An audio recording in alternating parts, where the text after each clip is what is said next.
प्रतीक शिंदे आता 6 महिन्यासाठी पक्का अडकला। सोशल मीडियावर डायलॉग बॉयचे रील्स बनवणारा आणि सुकून चहाचा सर्वेसर्वा म्हणून ओळखला जाणारा प्रतीक शिंदे सध्या पोलिसांच्या ताब्यात असल्याची माहिती समोर येते। पण यातच सोशल मीडियावर सध्या एक बातमी मोठ्या प्रमाणात फिरतीये, ती म्हणजेच प्रतीक शिंदेला आता 6 महिन्यांसाठी कारागृहात राहावं लागणार। पण थांबा, ही माहिती खरी आहे का?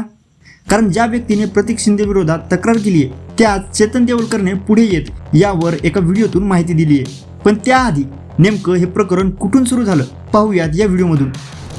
काही महिन्यांपूर्वी प्रतीक शिंदेने एका बेटिंग ॲपचं प्रमोशन केलं होतं।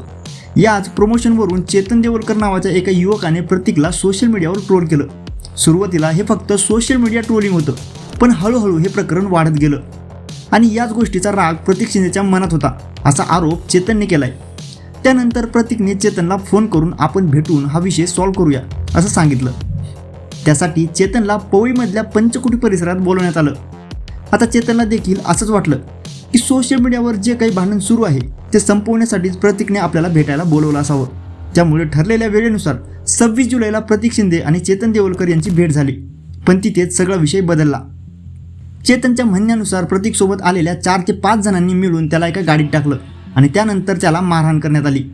चेतनने केलेल्या आरोपानुसार ही मारहाण इतकी गंभीर होती की त्याच्या डोळ्यांना आणि तोंडाला दुखापत झाली। पण प्रकरण इथेच थांबलं नाही। चेतनच्या म्हणण्यानुसार या मारहाणीच्या वेळी त्याला अशी धमकीसुद्धा देण्यात आली की जर तू या प्रकरणाबद्दल बाहेर काही बोललास, पोलिसात तक्रार करण्याचा प्रयत्न केलास तर तुझ्या मारहाणीचे व्हिडिओ सोशल मीडियावर व्हायरल करू। याच धमकीमुळे चेतन काही दिवस या प्रकरणावर कुठेच काही बोलला नाही।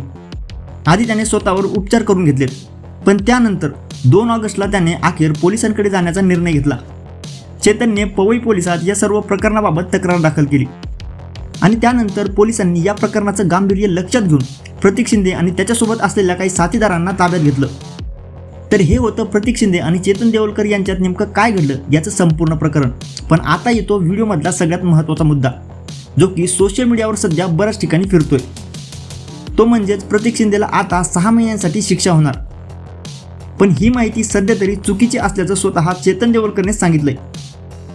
चेतनच्या व्हिडिओखाली एका व्यक्तीने त्याला याबाबत प्रश्न विचारला होता की प्रतीकला आता 6 महिन्यांची शिक्षा होणार का? यावर चेतनने स्पष्ट सांगितलं की सध्या तरी प्रतीक शिंदेला अशी कोणतीही शिक्षा सुनावण्यात आलेली नाहीये।